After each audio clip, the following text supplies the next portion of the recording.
और तीसरे दिन सूर्योदय से पहले ही दोनों सेनें तैयार हो गईं। रथों की खटखटाहट वातावरण को कांपाने लगी। शंख की गूंज आकाश तक फैल गई।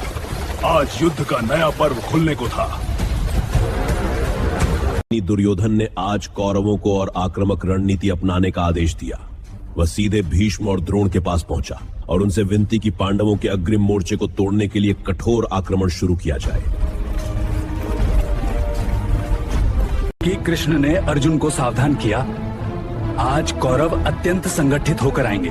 अर्जुन ने गांडीव उठाया, उसकी शक्ति फिर धधक उठी, उसकी आंखों में दृढ़ता की ज्वाला जगमगाई और इसी क्षण तीसरे दिन का निर्णायक अध्याय प्रारंभ। भीष्म सफेद घोड़ों वाले अपने विशाल रथ पर आरूढ़ हुए। उन्होंने संकेत दिया और कौरव व्यूह आगे बढ़ने लगा। उनके तीर आसमान में चमके मानो प्रभात में बिजली कौंध उठी हो और पांडव सेना की पहली पंक्ति डगमगाने लगी। आज भीम ने गर्जना करके गदा उठाई। वह पांडवों के बाएं मोर्चे से कौरवों की घन पंक्तियां तोड़ता आगे बढ़ा। उसके हर प्रहार से धरती तक कांप उठी। उसकी शक्ति देखकर सैनिकों में भय फैल गया। आज भीम प्रलय की तरफ बढ़ रहा। धृष्ट सात्यकी ने अपना रथ तीव्र गति से दौड़ाया और द्रोणाचार्य के सामने आकर मोर्चा ले लिया। उनके तीरों की तेज बरसात ने द्रोण को कुछ क्षणों के लिए रोक दिया, पर द्रोण तुरंत संभल गए। उनकी दृष्टि फिर स्थिर हो उठी। आज अभिमन्यु ने अपने विशेष कौशल का अद्भुत प्रदर्शन किया। वह रथ घुमाते हुए कौरव मोर्चे के बीच जा पहुंचा और निरंतर तीर चलाते हुए अनेक रथों को क्षति पहुंचाई। उसकी गति किसी को संभलने तक न देती थी। आज वह रणभूमि में अकेला तूफान बनकर बढ़ता रहा। और शकुनी ने पीछे से अपनी रणनीति बदलनी शुरू की। उसने कौरव दल को दाएं हिस्से से घेराबंदी करने का निर्देश दिया। उसकी चालों से पांडवों के कुछ सैनिक भ्रमित होने लगे और गठन धीरे धीरे टूटने लगा। आज शकुनी की चाल से रणभूमि। द्रोणाचार्य पांडवों के बीच दूर तक प्रवेश कर गए। उन्होंने नकुल और सहदेव पर एक साथ तीव्र तीर चलाए। दोनों भाइयों ने ढालों से हर प्रहार रोक लिया। उनकी संगति और कौशल द्रोण के तीव्र प्रहारों को भी रोक रहा था। आज यह टकराव रणभूमि की गति को और तीव्र। अर्जुन ने कर्ण के प्रहारों को रोकने के लिए अपना रथ मोड़ लिया। कृष्ण ने घोड़ों को नियंत्रित किया। उनका कौशल अद्वितीय था। दोनों योद्धाओं के तीर आकाश में दौड़ते हुए एक दूसरे से भिड़े और टकराकर चमकदार चिंगारियां बिखेरने लगे। आज यह द्वंद्व। भीष्म ने देखा, पांडव फिर संगठित हो रहे हैं। कौरवों, एक और प्रचंड प्रहार के लिए तैयार हो जाओ। उन्होंने अत्यंत उग्र आक्रमण का संकेत दिया। कौरव सेना ने गूंजदार जयकार की। वे फिर से तीव्रता से आगे बढ़े। युधिष्ठिर ने अपने सैनिकों को हिम्मत दी। आज का दिन कठिन होगा, पर विजय की संभावना अभी भी जीवित है।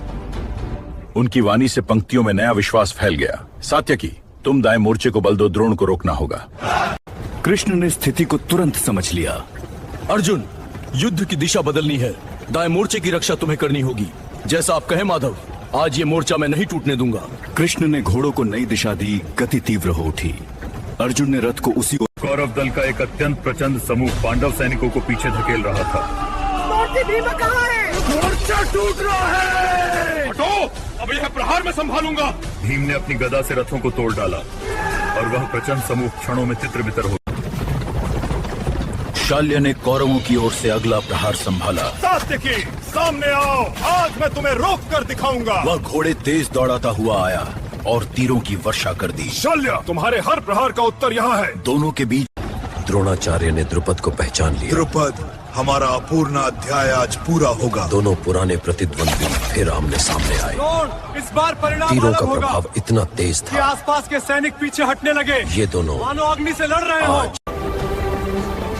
अर्जुन ने व्यूह के केंद्र को भेदना शुरू किया। माधव, केंद्र ही हमारा मार्ग है। चलो, कृष्ण रथ को लगातार बदलते मार्गों पर ले गए। अर्जुन, ध्यान तीरों पर जिससे नहीं। कोई भी तीर उन दोनों तक पहुंच नहीं पा रहा था। व्यू टूटा। कर्ण ने दुर्योधन को आज एक भीषण वचन दिया। राजन, आज पांडवों को गंभीर क्षति पहुंचाकर ही लौटूंगा। यही अपेक्षा है। जाओ, रण जला दो। वह प्रचंड ऊर्जा के साथ आक्रमण में कूद पड़ा। तुम्हारा कोई भी तीर मुझ तक नहीं आएगा। अर्जुन के आते ही उसने अभिमन्यु ने दाएं मोर्चे पर कौरवों को भारी क्षति पहुंचाई। आज कोई मुझे रोक नहीं पाएगा। अवस्था के बावजूद उसका कौशल अद्भुत और अप्रतिम था। ये बालक नहीं, ऐसा लगता है जैसे तूफान आ गया हो। कौरव सैनिक उसके तीव्र प्रहारों से हिलते रहे और